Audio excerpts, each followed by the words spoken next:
All right, Lutamaguzi Paulson Semakula amabaka wa Nakaseke avuddeyo n'alaga bwino ku abo abali emabega w'okulwana Joel Ssenyonyi era nga bano tuli nabo mu kibiina kya National Platform mu kulwana okujjako General Museveni be bayiseemu era nti balina zi office ku Jinja Road era nga abakakkalabizawo emirimu bakozesa abaana ku social media nga babawa ensimbi buli lunaku olukya nga namba ofuna emitwalo gyabiri nga jakuboola kuvuma kulaba ngosula wansi Joel Ssenyonyi okumatiza abantu nti no naye muli wanguzi era nga bonna bolabeeyo abawandiika 1.7 billion abo bonna bawereddwa emitwalo 2 ga buli wiiki bweggwako nga bakwongera endala ng'omulamu oguliwo kulaba nga balemesa Joel Ssenyonyi okugenda mu House of Commons ey'eggwanga lya Bungereza gye baamuyita okugenda okuba nga bamwongera amaanyi okulwanyisa enguzi mu government ya General Museveni n'okujjako gikuya ddala ennume y'ekigo. Kano General Museveni ayisemu abo be twali tuyita bannaffe n'abawa omusimbi ogwo bamulwanira omulimu ogwo okulaba nga Joel Ssenyonyi tagenda mu ggwanga lya Bungereza mu House of Commons batatane erinnya lye eri basazeemu invitation ye kubanga badde akubeerawo mu mwezi ogw'ekkumi ogw'omwaka guno. Kale atumufune omukulu Lutamaguzi Paulson Semakula ebigambo abigambe. Ssenyonyi kyentandikirako ye kike waliwo omubaka wa parliament opposition alina office ze ziri awo ku Jinja Road yawa abavubuka ssente n'abagamba batandika ku blackmailinga okukola obwo byonna bye bakola opposition, a very big man in opposition, member of parliament awa abasajja b'essente he pays them buli week bakusasula emitwalo 25 bw'obeera ne account ku Facebook ne ku Twitter zisukka mu 10 so kati okuvuma mulimu ku Facebook ku social media okuvuma mulimu era ekikye kasita ye Joel Ssenyonyi bamuyita parliament ya Bungereza yamuyita nti nalina okugenda ayogereko gye bali wenkinsandise n'ekyo kyempaako ng'example nti Joel Ssenyonyi the leader of opposition in Uganda parliament ya Bungereza nekola history negamba oyo tumuyise tugenda muwa 4 hours. I think it is going to be in October. Tumuwa n'atandika okugira omukulu omu mu government bino byenjogera byange n'akiteekamu 5 billions okutanishinga erinnya lya Joel Ssenyonyi blackmail and propaganda era ebyo byonna bye mulaba omuvubuka omwagula page 10 abalameka they pay them go and do blackmail and propaganda specifically on targeted individuals we bifunga Ssenyonyi byayingiramu just gwe mpaka example kuba ye mukulembeze wange ekyali leader of opposition Bucha Ssenyonyi afuuka leader of opposition gwafuuka musango musajja atusimanyi oba alya n'okulya emmere mukubbe yayingirira ekifo kyaffe Ssenyonyi mukubbe twali tetwetege mukubbe Ssenyonyi ne gwosanga eyo n'omubuuza duno kati waliwo gwe bagamba kongereyo n'akasalamu naka kongereyo nawe kongereyo n'osanga omuntu nga apromotinga nekyatamanyi Ssenyonyi kyentandikirako ye kike waliwo omubaka wa parliament opposition alina office ze ziri awo ku Jinja Road yawa abavubuka ssente n'abagamba batandika ku blackmailinga okukola obwo byonna bye bakola opposition, a very big man in opposition, member of parliament awa abasajja b'essente he pays them buli week bakusasula emitwalo 25 bw'obeera ne account ku Facebook ne ku Twitter zisukka mu 10 so kati okuvuma mulimu ku Facebook ku social media okuvuma mulimu era ekikye kasita ye Joel Ssenyonyi bamuyita parliament ya Bungereza yamuyita nti nalina okugenda ayogereko gye bali wenkinsandise n'ekyo kyempaako ng'example nti Joel Ssenyonyi the leader of opposition in Uganda parliament ya Bungereza nekola history negamba oyo tumuyise tugenda muwa 4 hours. I think it is going to be in October. Tumuwa n'atandika okugira omukulu omu mu government bino byenjogera byange n'akiteekamu 5 billions okutanishinga erinnya lya Joel Ssenyonyi blackmail and propaganda era ebyo byonna bye mulaba omuvubuka omwagula page 10 abalameka they pay them go and do blackmail and propaganda specifically on targeted individuals we bifunga Ssenyonyi byayingiramu just gwe mpaka example kuba ye mukulembeze wange ekyali leader of opposition Bucha Ssenyonyi afuuka leader of opposition gwafuuka musango musajja atusimanyi oba alya n'okulya emmere mukubbe yayingirira ekifo kyaffe Ssenyonyi mukubbe twali tetwetege mukubbe Ssenyonyi ne gwosanga eyo n'omubuuza duno kati waliwo gwe bagamba kongereyo nakasalamu naka kongereyo nawe kongero nosanga omuntu nga apromotinga nekyatamanyiko enyonyi kyentandikirako ye kiki waliwo omubaka wa parliament opposition alina office ze ziri awo ku Jinja Road yawa abavubuka ssente n'abagamba batandika ku blackmailinga okukola obwo byonna bye bakola opposition a very big man in opposition member of parliament awa abasajja b'essente he pays them buli week bakusasula emitwalo 25 bw'obeera ne account ku Facebook ne ku Twitter zisukka mu 100 so kati okuvuma mulimu ku Facebook ku social media okuvuma mulimu era ekikye kasita ye Joel Ssenyonyi bamuyita parliament ya Bungereza yamuyita nti nalina okugenda ayogereko gye bali wenkinsandise n'ekyo kyempaako ng'example nti Joel Ssenyonyi the leader of opposition in Uganda parliament ya Bungereza nekola history negamba oyo tumuyise tugenda muwa 4 hours I think it is going to be in October tumuwa n'atandika okugira omukulu omu mu government bino byenjogera byange n'akiteekamu 5 billions okutanishinga erinnya lya Joel Ssenyonyi blackmail and propaganda era ebyo byonna bye mulaba omuvubuka omwagula page 10 abalameka they pay them go and do blackmail and propaganda specifically on targeted individuals webifunga Ssenyonyi byayingiramu just gwe mpaka example kubaye mukulembeze wange ekya leader of opposition Bucha Ssenyonyi afuuka leader of opposition gwafuuka musango musajja atusimanyi oba alya n'okulya emmere mukube yayingirira ekifo kyaffe Ssenyonyi mukube twali tetwetege mukube Ssenyonyi negwosanga eyo n'omubuuza duno kati waliwo gwe bagamba kongereyo nakasalamu naka kongereyo nawe kongero nosanga omuntu nga apromotinga nekyatali Ssenyonyi kyentandikirako ye kiki waliwo omubaka wa parliament opposition alina office ze ziri awo ku Jinja Road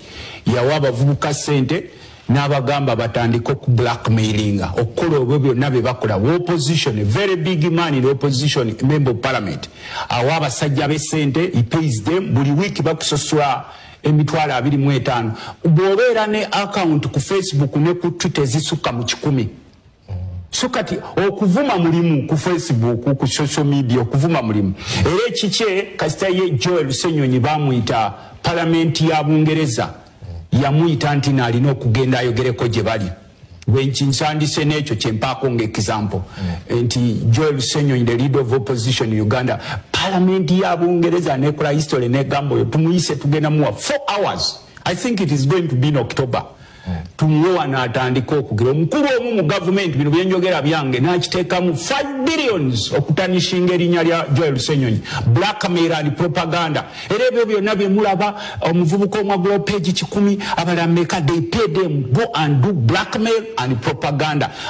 specifically on targeted individuals webifunga Ssenyonyi byayingiramu just gwe mpaka example kubaye mukulembeze wange ekya leader of opposition Bucha Ssenyonyi afuuka leader of opposition gwafuuka musango musajja atusimanyi oba alya n'okulya emmere mukube yayingirira ekifo kyaffe Ssenyonyi mukube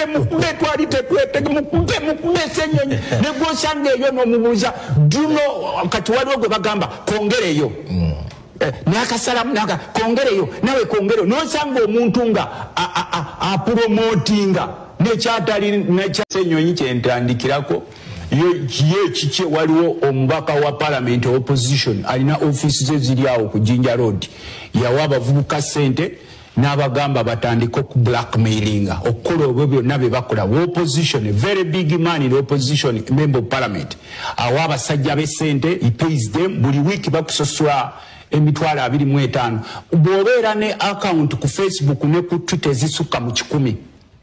so kati okuvuma mulimu ku Facebook ku social media okuvuma mulimu era ekikye kasita ye Joel Ssenyonyi bamuyita parliament ya Bungereza yamuyita nti nalina okugenda ayogereko gye bali wenkinsandise n'ekyo kyempaako ng'example nti Joel Ssenyonyi the leader of opposition in Uganda parliament ya Bungereza nekola history negamba oyo tumuyise tugenda muwa 4 hours I think it is going to be in October tumuwa n'atandika okugira omukulu omu mu gavumenti bino byenjogera byange n'akiteekamu 5 billions okutanishinga erinnya lya Joel Ssenyonyi, blackmail and propaganda. Era ebyo byonna bye mulaba omuvubuka omwagula page 10 abalameka, they pay them go and do blackmail and propaganda, specifically on targeted individuals. Webifunga Ssenyonyi byayingiramu, just gwe mpaka example kubaye mukulembeze wange ekyali leader of opposition. Bucha Ssenyonyi afuuka leader of opposition gwafuuka musango. Musajja atusimanyi oba alya n'okulya emmere. Mukubbe yayingirira ekifo kyaffe Ssenyonyi, mukubbe twali tetwetege, mukubbe Ssenyonyi ne gwosanga eyo n'omubuuza duno kati waliwo gwe bagamba kongereyo. Nakasalamu naka kongereyo nawe kongero nosanga omuntu nga apromotinga nekyatamanyiko. Lutamaguzi Paulson Semakula mubaka wa parliament wa Nakaseke eyo ndozo owulidde ensonga bwazijjayo n'azisengeka bulungi nnyo ezikwata ku Lop Joel Ssenyonyi Bisekezi gwe bataddeko olukongola ensangi zino nga bagamba mbu yabba enguzi oba bamuwa akawumbi kamu mu obukadde 7 ak'ensimbi z'eyuggi nga zimuweebwa obutafulumya alipoota ey'ekisaawe ky'ennyonyi oba eya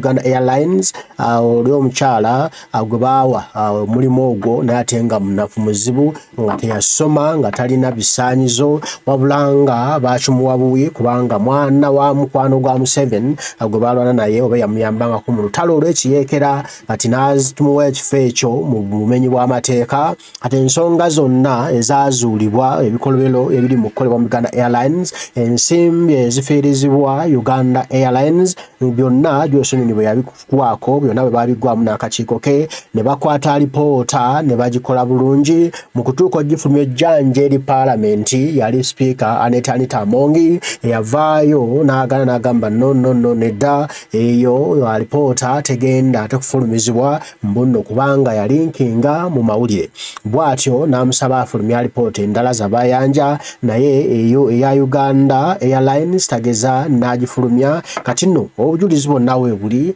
naye abasasuddwa mbu nabo bateeke Joel Ssenyonyi mu katu nabo bamuswaze nabo bamuggyako credibility okumulemesa kiri ekya House of Commons ekya Parliament ya Bungereza eyamuyise agende ate asobole bongere okumuwa amaanyi agayita agasimbe President Kyagulanyi Ssentamu Robert Bobi Wine ku lutabaalo lwe tuliko olw'okuggyako Nakyamalira General Kaguta Museveni n'okwongera okulabisa gavumenti ya Museveni engeri gye balyamu ensimbi z'omuwi w'omusolo ne bazibba ne bazeegabanya. Kati ebyo byonna bali mu kulwana nga General Museveni akozesa abantu bennyini abali mu ffe okulaba nga balemesa Joel okugenda eri okuloopa General Yoweri Kaguta Museveni ebikolobero bye byakola empisa envundu okubba n'okutuulira bannayuganda n'okumalawo ensimbi z'omuwi w'omusolo nga bazikolamu ebyabwe. Kati ebyo bye baagala okuziyiza bireme kutuuka eri mbajungute ku first hand information bagezaako kati okutattana erinnya lya Joel Ssenyonyi Bisekezi aleme kubanga ate agenda mu House of Commons. Neze ndabanga abazereeti kubanga obujulizi bwonna we buli ku kamera buli recorded nga bonna bulaga buli ekyajja kibeerawo ekyajja kiprevailinga nga kikakasa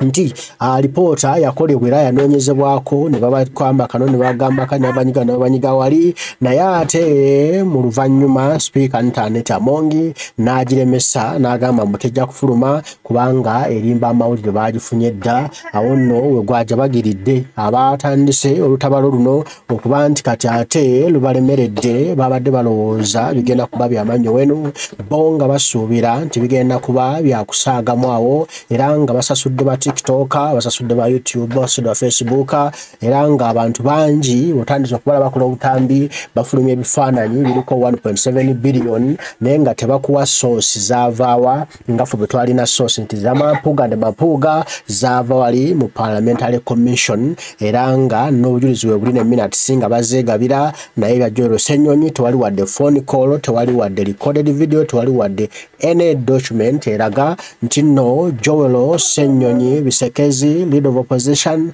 bamuwa akantu era n'akezibika. Kati nno baswadde ennamusa yatusedda ku nnyooge bali mu kufeesa eyo kyabadde babala kibalemeredde onompulirira embaga omukama katonda akuume tojja kuba tuddamu Fivex